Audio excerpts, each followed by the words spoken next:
Antes de falar sobre a reapresentação do elenco, o Baby, líder da torcida independente, raramente estou falando dele aqui no canal principal, não estou falando tanto dele, porque algumas coisas ali decepcionaram, né? Mas vou trazer aqui novamente ele na jogada, porque ontem ele fez uma postagem que serve como alerta para o torcedor são paulino. Ele diz o seguinte, abre aspas: aqueles conselheiros que pregavam a mudança se corromperam novamente por título vitalício e união de chapas na eleição. Nenhum desses caras está puro, todos eles são iguais, estão preocupados com a política e não em salvar o clube de um dos maiores vexames que está prestes a acontecer. Para eles, até o final do ano, quanto pior estiver, será melhor. É importante lembrar, estamos de olho e ninguém vai passar impune. Bando de vagabundos, fecha aspas, disse aí o Baby, né, rapaziada? E o que isso significa? Significa que provavelmente alguns dos conselheiros que estavam aí contra a gestão Casares, que estavam pregando a mudança no São Paulo, a salvação do São Paulo, se corromperam. Vão ali entrar na corja, vão abraçar a mamata, vão calar a boquinha e vão assumir os seus cargos vitalícios em troca de um São Paulo mais ferrado ainda, né?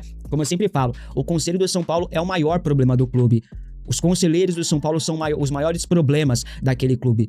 Os que se dizem são paulinos e os outros que nem são paulinos são. Flamenguistas, santistas, palmeirenses, corintianos. Então tem muita coisa rolando no São Paulo e a política é o que atrapalha, infelizmente, né? Não tem como você deixar nas mãos de 260 conselheiros um clube que é de mais de 20 milhões de torcedores. Isso não existe, né? E o Baby, ele fala isso porque o Baby, ele frequenta lá os bastidores, então ele tá ligado mais ou menos o que acontece. Infelizmente, não dá pra você confiar em ninguém de lá de dentro. Tem pessoas boas? Devem ter, mas é uma pena que até mesmo as pessoas boas estão se corrompendo pra ter os seus carguinhos, as suas mamatas lá dentro. Mas não é surpresa pra ninguém. O Sabino tem recebido algumas sondagens do mercado do exterior, tá? Clubes da Rússia estão de olho no zagueiro já há alguns meses, desde o ano passado, na verdade. Mas, mais recentemente, surgiu um novo clube interessado em sua contratação. O Göztepe, da Turquia, demonstrou interesse em Sabino, né? Esse clube, como eu falei, da Turquia, e em seu elenco eles têm aí um velho conhecido do tricolor. Juan, joia de Cotia, foi vendido pelo São Paulo ao Southampton, na Inglaterra, mas, de cara, ele foi emprestado ao Göztepe, né? Pra buscar ali ritmo de jogo e, né, pra se ambientar ao futebol europeu. E aí depois ele voltaria pro Southampton, que não aconteceu, porque ele se destacou tanto lá no Göztepe que ele foi comprado em definitivo pelo clube turco. Dito isso, o Göztepe agora mira o zagueiro Sabino, né? O zagueiro que chegou ao tricolor em março de 2024, a custo zero, com um contrato de experiência praticamente, passou no teste, renovou e depois renovou mais uma vez o contrato e agora o novo vínculo é válido até o final de 2028. Sabino chama a atenção dos turcos pela liderança, experiência e qualidade na saída de bola. Fala-se em uma saída de Sabino, uma venda de Sabino por volta aí dos 4 milhões de euros mais ou menos. Foi a última sinalização de proposta que o São Paulo recebeu pelo zagueiro, foi do futebol russo, né? O Lokomotiv Moscou está de olho e pode fazer uma oferta nesse sentido. Será que o Göztepe vai conseguir superar o valor e levar o zagueiro do São Paulo? Não sabemos, né? Vamos aguardar. Aliás, você aceitaria a venda de Sabino neste momento, neste ano? Comente aqui abaixo a sua opinião. Sabino que, de fato, surpreendeu. Não é um craque da zaga, não é um Beckenbauer igual o Belmonte, o Casares ali, o Rui Costa tratavam ele como Beckenbauer, não é. Mas é um zagueiro ok, nada demais. E o São Paulo ainda não pode anunciar a contratação de Vitor Sá oficialmente, tá? Já tá tudo certo, ele será o primeiro reforço do tricolor na próxima janela, os exames médicos já foram realizados, ele foi aprovado, só falta anunciar mesmo, né? O clube, no entanto, aguarda a liberação por parte do Krasnodar, que ainda tem vínculo com o Vitor Sá. O contrato do atacante com o clube russo é válido até o dia 30 deste mês. O São Paulo aguarda a documentação formal de uma liberação, após isso, irá concluir o processo e aí teremos o anúncio oficial. O Vitor Sá já está na capital paulista, finaliza aí os últimos procedimentos antes de ser integrado ao elenco do tricolor, tá? A tendência é que essa pendência burocrática que ainda impede o anúncio oficial seja resolvida nos próximos dias. Além do anúncio não ter sido realizado, o Vitor Sá também não pode integrar, não pode treinar com o elenco do São Paulo enquanto não estiver liberado do seu vínculo com o Krasnodar. Então, por conta disso, o São Paulo aguarda esse tal envio da liberação. A expectativa é que a situação se resolva nos próximos dias, se bem que também que o contrato está se encerrando, né? Faltam 8 dias apenas para o contrato dele com o Krasnodar acabar oficialmente. Então, se esperou até aqui, espera mais um pouco e já era. Tomar banho. O Vitor Sá, rapaziada, ele é a única contratação do São Paulo encaminhada até aqui, até porque as negociações com Arthur Chaves e Newton estão travadas neste momento e pode ser que caia, viu, rapaziada? E como eu falei, a situação de Newton travou. O São Paulo pode voltar as suas atenções para outras opções no mercado da bola, para reforçar o setor defensivo, na verdade, o setor de meio de campo, né? São Paulo quer um primeiro volante, dizem que o Dorival também tá pedindo um novo camisa 8, porque São Paulo tem poucos camisas 8 no elenco, seria uma das prioridades, né? O Mário Lemina foi oferecido ao São Paulo nos últimos dias, o volante tem 32 anos de idade, carreira consolidada no futebol europeu. O jogador se animou com a possibilidade de jogar no futebol brasileiro após receber uma consulta do Atlético Mineiro. Contudo, as negociações com o Galo não avançaram lançaram. Foi aí que o nome de Lemina foi oferecido ao tricolor do Morumbi. O São Paulo não fez nenhum movimento significativo em direção a uma contratação até aqui. Apesar disso, iniciou sondagens iniciais para saber questões salariais, por exemplo, tempo de contrato e por aí vai. E foi só isso, tá? O nome de Lemina agrada à diretoria tricolor, é bem avaliado, de acordo com o portal Avante Meu Tricolor. O São Paulo vê em Lemina uma excelente oportunidade de mercado, até porque o volante tem contrato com o Galatasaray até o final deste mês e ficará livre no mercado a partir do próximo mês, podendo assinar de graça com qualquer clube. O São Paulo monitora a situação do jogador, na verdade, é falar zagueiro, mas ele é volante. Pode jogar como zagueiro também, tá? Mas ele é volante de origem, primeiro volante, pode jogar como segundo volante e também pode jogar pelos dois lados da zaga. O São Paulo mantém o jogador no radar, mas até o momento apenas sondagens iniciais foram feitas. Não teve proposta, não abriu negociação, apenas contatos iniciais, como de praxe no mercado, que é muito comum. Você aceitaria Mário Lemina no São Paulo? Acha uma boa ali investir nesse jogador que vai ficar livre no mercado? Ou você acha que o São Paulo tem que insistir na contratação do Nilton do Botafogo, cedendo o Ferrarese, por exemplo, que é um jogador muito mais valioso do que o Nilton? Comente aqui abaixo. Pausa de 5 segundos para pedir a sua ajuda ao nosso canal com o seu like e se inscrever se ainda não for um inscrito. São Paulo fez proposta oficial para Edmilson, pentacampeão do mundo e que atualmente trabalha na CBF e está lá nos Estados Unidos. A proposta oficial consiste em 5 meses de vínculo, ou seja, somente até dezembro deste ano. Ele começaria no dia 1º de julho, só que o profissional pediu tempo para poder realmente entender a proposta e se realmente vai valer a pena ele entrar neste momento no São Paulo. Ele tem um cargo na CBF, está lá a mando da Confederação Brasileira de Futebol por conta da Copa do Mundo, então o Edmilson quer um tempo para pensar, quer tomar algumas decisões de maneira mais fria. Mas esse tempo, é claro, também não será uma semana, muito menos do que isso. São Paulo tem pressa para fechar com seu executivo de futebol. São Paulo trabalha até esta semana para tentar fechar com esse profissional. Tem outros nomes que foram aventados realmente, como o Kaká, mas aí a falta de experiência joga contra. O Juninho Paulista, que é o nome que realmente agrada. Outros nomes como Marcos Braz, Paulo Autuori, um diretor estatutário, também neste momento está completamente fora de cogitação. Agora, o Rafinha tem trabalhado dobrado ali como diretor de futebol, gestor esportivo, como executivo de futebol. Ele que tem tocado todas as ações do São Paulo neste momento, mas essa proposta foi feita ao Edmilson. E aí agora o São Paulo estaria aguardando uma resposta do profissional que ainda quer um tempo, porque ele quer entender de fato, poxa, porque o São Paulo quer um profissional para agora, ele já teria que sair tudo, largar tudo nos Estados Unidos, entender como é que seria essa rescisão com a CBF, para depois chegar no São Paulo, já se organizar. Então o São Paulo quer pressa nesse momento. Então o Edmilson quer entender realmente se vale a pena. Também lá ele tem uma possibilidade de estabilidade no cargo na CBF. Aqui no São Paulo ele vai trabalhar por 5 meses com uma possibilidade de ficar por mais tempo, mas isso não é algo concreto porque a proposta é somente de 5 temporadas. Então, por conta disso, as conversas ainda estão em andamento e há um aguardo sobre essa proposta oficial para o Edmilson. Você acha que é uma boa? O Macis gosta do nome e entende que um ex-jogador pode ser interessante para este cargo. Obviamente, um ex-jogador que tenha experiência, capacidade e que tenha estudo para exercer essa função de executivo de futebol. O que você acha do nome? Quero saber a sua opinião nos comentários, tá? O volante Wallace, que foi especulado no São Paulo e que a gente acabou descartando, aqui a gente explicou que ele chegou a ser um nome ofertado, mas o São Paulo preferiu não seguir com as conversas. Ele acertou com o Vitória por empréstimo até o final do ano. Ele pertence ao Cruzeiro, acabou não conseguindo jogar bem lá, né? Ele começa a ganhar espaço no futebol brasileiro no Grêmio, ganha destaque, é vendido para fora, foi lá para a Udinese, passou anos no futebol italiano, só que aí agora ele retornou ao futebol brasileiro há pelo menos 2 anos e não conseguiu jogar no Cruzeiro, né? Não conseguiu ter espaço, e quando teve espaço realmente acabou não conseguindo ser um jogador inteiro. Agora de campo e bola, 2 informações referentes a São Paulo e a Confederação Brasileira de Futebol. A CBF definiu que não terá mais jogos às 19 horas durante a semana. A entidade também eliminou os jogos mais tarde aos domingos, estabelecendo um prazo máximo de até às 7h30 para o pontapé inicial. Então, durante a semana, a tendência dos jogos serem marcados a partir das 8 horas. 8 e 9h30 devem ser as datas, os horários oficiais dos jogos de segunda, terça, quarta, quinta. E no final de semana, no domingo, até no máximo às 7h30 vai começar. Então o torcedor poderá, 9h30, a já poder sair do seu estádio, poder realmente curtir a gente. Por exemplo, chegou aí para jogo no estádio do Morumbi, que era 8 horas da noite no domingo, e aí, pô, a gente tinha que esperar muito tempo e tudo, então foi uma sacada aí da CBF. A CBF também definiu os horários do São Paulo após a Copa do Mundo, né? Temos todas as datas e horários aqui, ó. Na volta dos jogos, na rodada 19, o São Paulo joga no dia 22/7 contra o Atlético Paranaense. O local ainda estará a definir. Esse jogo será às 9h30, será o jogo da TV aberta, por exemplo.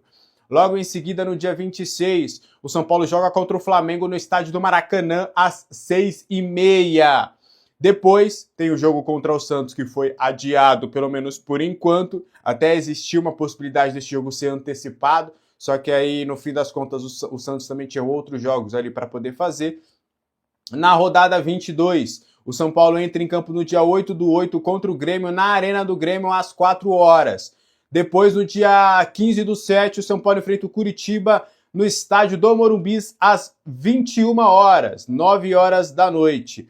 E para fechar, lá na Arena Condá, pega a Chapecoense no dia 23 de agosto, às 6h30. Então esse será o calendário do São Paulo para o Campeonato Brasileiro, logo depois aí da pausa da Copa do Mundo. Bora voltar a falar sobre São Paulo Futebol Clube? Aí eu já olho a pauta aqui, aí a gente estava aqui no clima legal, pô, obrigado por tudo, pô, lá. Dedé pode ser salvo da sua expulsão no Conselho Deliberativo. Estão começando a confabular, a fazer política para salvar o Dedé. Esse salvamento seria por parte de pessoas e de grupos políticos que eram da antiga gestão Casares. Obviamente, a oposição, que é o Salve Tricolor Paulista, o Novo São Paulo, são pessoas que abominam veementemente a possibilidade de permanência do Dedé. E eles estão se articulando para tentar realmente ver a possibilidade de salvamento do Dedé. Algumas articulações que estão sendo feitas. Na comissão de ética, por exemplo, que tem membros que são importantes do grupo da situação, tentando entender maneiras para colocar apenas como uma suspensão e não como uma expulsão a do Dedé, o que você poderia trabalhar de uma outra forma. Outro caso que estão tentando beleza, a comissão de ética sugere a expulsão para não ficar feio. Só que aí, logo em seguida, na votação, a gente tenta fazer alguma coisa para não ter o quórum mínimo. Ou seja, essa votação ser anulada. Ou a gente vota a favor da não expulsão do Dedé. Isso teria ali a ideia de trazer algumas pessoas, de fazer algumas junções de pessoas importantes dentro do São Paulo para fortalecer cada vez mais a situação. E aí, eu falo para vocês, né? E aí, ó, olha como é que é legal. Também um exemplo que me deram. A ideia seria fazer, e a demora, inclusive, da comissão de ética, em tese, seria sobre isso, de você colocar, por exemplo, fechado o Dedé, comissão de ética sugere expulsão. Aí logo em seguida vem a do Casares, expulsão. O Casares dificilmente vai escapar, tá? Dificilmente vai escapar. Ele sabe que aí o nome Casares já é uma outra questão. E aí a votação do Dedé numa semana, na outra já vem a do Casares, porque a do Casares iria diminuir a pressão sobre o Dedé ter sido salvo. Você entendeu qual que é a sacada, o jogo político, a ideia de tentar também brincar com datas, brincar ali com outras situações?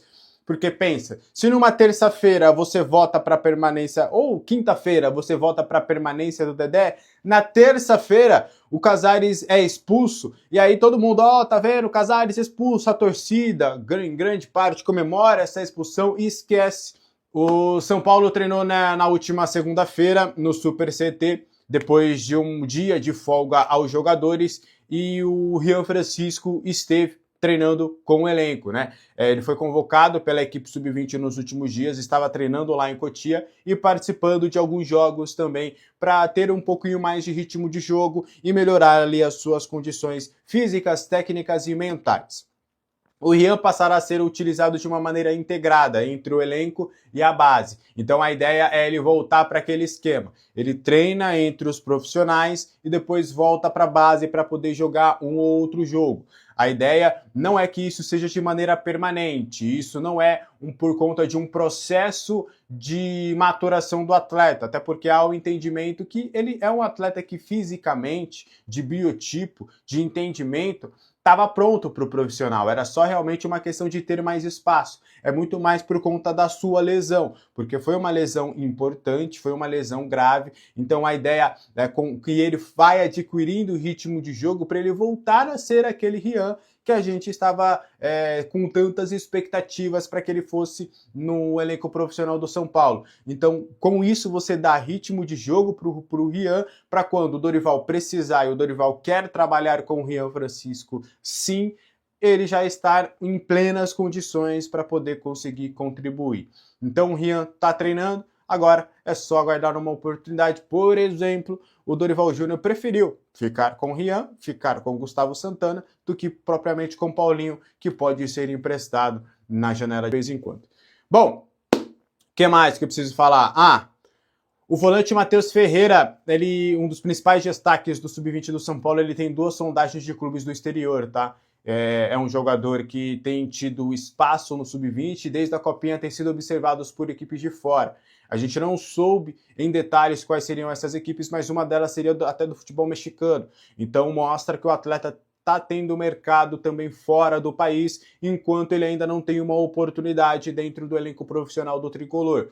Do que a gente tem de apuração, o São Paulo trabalha para, no futuro, dar mais oportunidades ao Matheus. A ideia seria se desfazer ainda de algumas opções dentro do plantel, como aconteceu com o Luan, como outros jogadores da posição, para depois colocar o Matheus Ferreira no profissional. O São Paulo trabalha com até no máximo o início do próximo ano o Matheus Ferreira já seja reintegrado e já começa a fazer parte do elenco profissional do São Paulo. Então é um nome que o São Paulo gosta, mas que não leva para o profissional pela gama de opções que tem hoje na volância, e também o atleta tem adquirido também visões no mercado.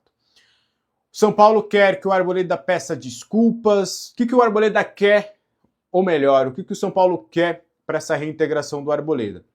A gente já contou alguns pontos e vocês viram que depois acabou saindo nas principais mídias, mas a gente vai trazer um pouquinho mais de elementos. O Arboleda se reapresentou na segunda-feira e ficou na parte interna.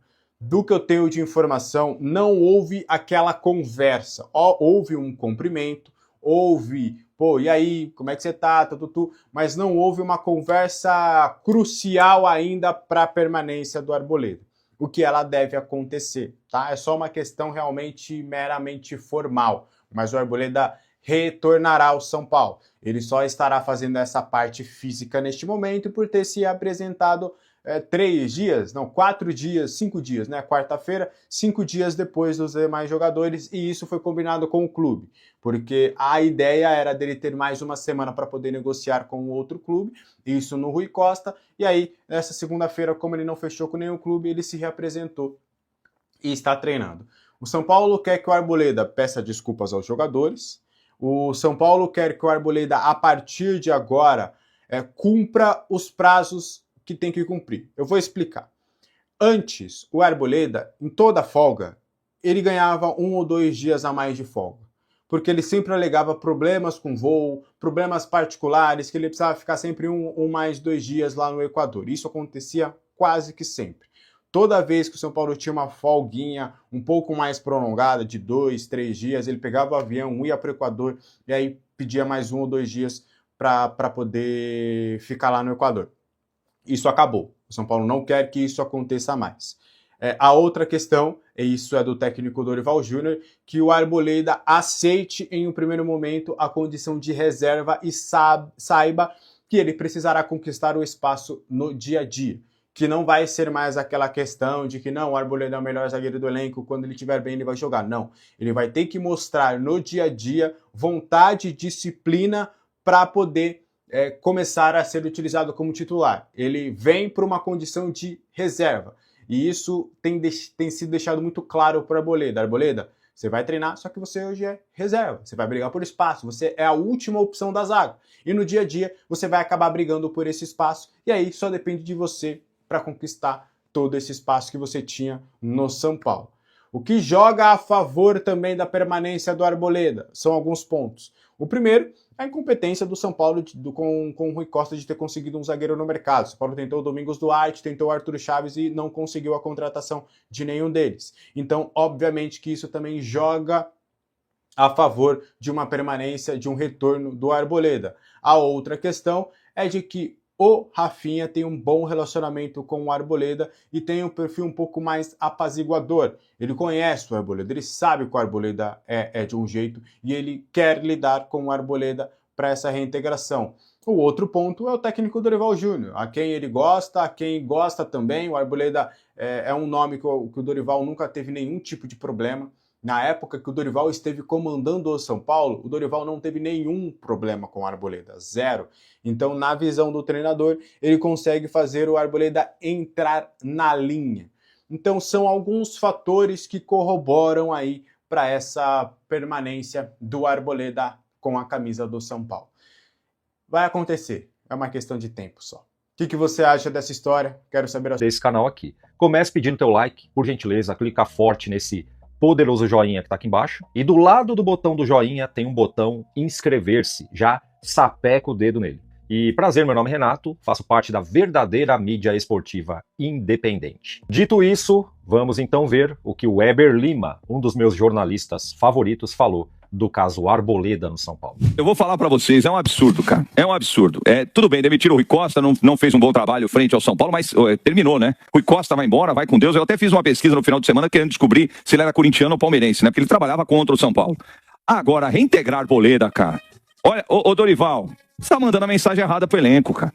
Reintegrar o cara é dizer o seguinte, aqui ó, você faz o que você quiser, meu amigo, aqui é a casa da mãe Joana, você é jogador de São Paulo, você pode fazer o que você quiser, vai pra Esbórnia, meu amigo, que não vai dar em nada, não vai dar em absolutamente nada, você pode não aparecer no clube, ficar 30 dias fora, não tá nem aí, você pode fazer o que você quiser no São Paulo, é a pior mensagem que o São Paulo está fazendo, o Dorival tá aceitando esse tipo de coisa, é o retorno do Arboleda, e do Mike é a mesma coisa, né, do Mike é a mesma história, o cara tem que ficar afastado por um tempo, tem problema de disciplina, afasta o garoto, agora vai voltar no pacote Arboleda e Mike. Olha, São Paulo tá de parabéns, hein? Tá caminhando mesmo, hein? Tá caminhando aí para uma...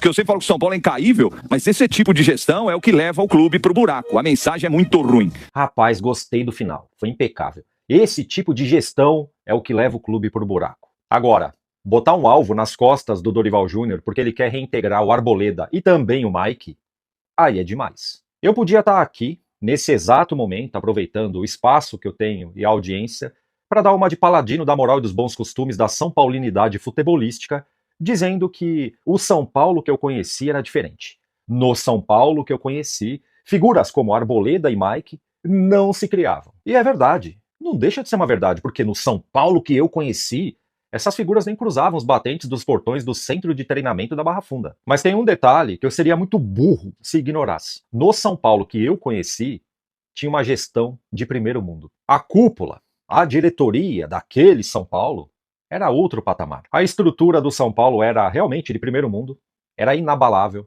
Os caras sabiam como montar um plantel de respeito. E não é só montar um plantel de respeito. Eles tinham profissionalismo e moral para meter o dedo na cara dos caras e cobrar. Aquele São Paulo tinha um planejamento, tinha uma cartilha a seguir, e quem não se enquadrasse era rua. E aquilo que a gente via em campo era resultado de um trabalho que começava lá em cima, no topo da pirâmide. Assim como no São Paulo de hoje, que é isso que virou, o que a gente vê em campo também é reflexo de lá de cima, do topo da pirâmide. E esses cupins que corroeram a estrutura do São Paulo, eles não conseguem contratar grandes jogadores Porque o São Paulo não tem dinheiro para isso. E os que topam vir para o São Paulo são corajosos, viu? Porque eles estão chegando em um clube que atrasa direitos de imagem, salário, premiação, ou junta tudo e paga de 3 em 3 meses. Você já imaginou receber de 3 em 3 meses? Você aí, profissional, já pensou nisso? E é por isso que eu falo, o Dorival não tá errado não em querer o Arboleda jogando, querer o Mike. Afinal de contas, o São Paulo não conseguiu vendê-los.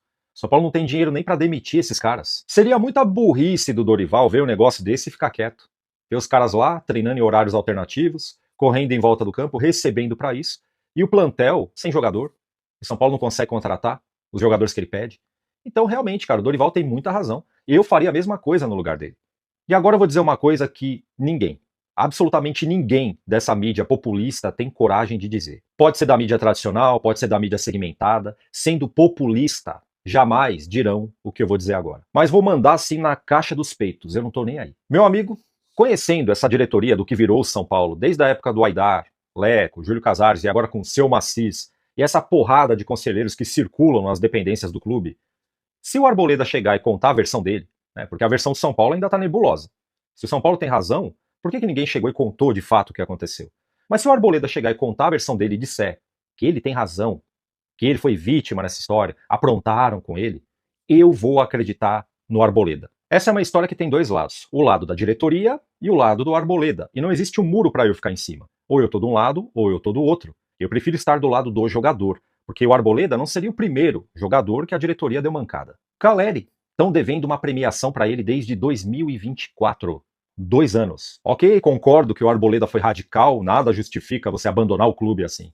Mas quantas mancadas essa diretoria deu com ele nesses 9 anos que ele tem de clube? Uma hora o cara estoura, meu amigo. E é muito importante deixar claro que eu acreditaria nele se ele falasse, se ele contasse a versão dele, né? E se colocasse no lugar de vítima. Porque o São Paulo vive aprontando com jogadores. Mas não quer dizer que eu concorde com as mancadas do Arboleda, não quer dizer que ele é meu ídolo, porque não é, e nem que eu queira que o Arboleda se aposente no São Paulo. Para mim, bateu o final do ano, dia 31 de dezembro, ele que pega o beco, ele que puxa o carro. Mas não é justo eu cobrar apenas o jogador se quem deu mancada com ele foi a diretoria, né? Por isso que eu gostaria de ouvir as duas partes. E convenhamos, se o Arboleda realmente é o grande culpado nessa história, por que não demitiram ele? Conclusão. Não conseguiu negociar o jogador, nem vendeu, nem emprestou. Não mandou embora por justa causa, porque não teve motivo. Também não mandou embora, porque não tem dinheiro para pagar a rescisão. O cara ficou, na minha opinião, põe para jogar. Porque tem que ser muito estúpido e burro para pagar salário pro cara e não colocar ele para jogar. E meio a essa turbulência toda, sabe quem foi visto lá no centro de treinamento, depois da saída do Rui Costa? Eu tô com a imagem aqui, eu vou te mostrar. Enquanto eu ajeito a imagem para colocar na tela, eu vou... Uma notícia que chegou ao nosso canal, ainda quando estávamos editando o vídeo. Edmilson acertou sua vinda para o São Paulo. A fonte da informação é o portal spfc.net. Veja o que diz a matéria. O São Paulo está muito perto de definir o nome que comandará o departamento de futebol no restante da temporada. O clube chegou a um acordo verbal com Edmilson para assumir o cargo de diretor executivo de futebol, restando apenas detalhes burocráticos para a assinatura do contrato. O vínculo inicial deve se estender até o fim de 2026, período que coincide com as eleições presidenciais do clube, previstas para o final do ano. O anúncio oficial pode acontecer nos próximos dias. Desde a demissão de Rui Costa, diversos nomes passaram a ser analisados pelo São Paulo. No entanto, Edmilson rapidamente ganhou força nos bastidores por reunir experiência no futebol, identificação com o clube e bom trânsito no meio esportivo, além da carreira vitoriosa como atleta. O ex-volante zagueiro também acumulou experiência em projetos ligados à gestão esportiva após encerrar sua trajetória dentro de campo. E aí, torcedor tricolor, deixe nos comentários a sua opinião sobre a chegada de Edmilson para ser o novo diretor de futebol do São Paulo e não se esqueça de deixar o seu like e se inscrever no nosso canal.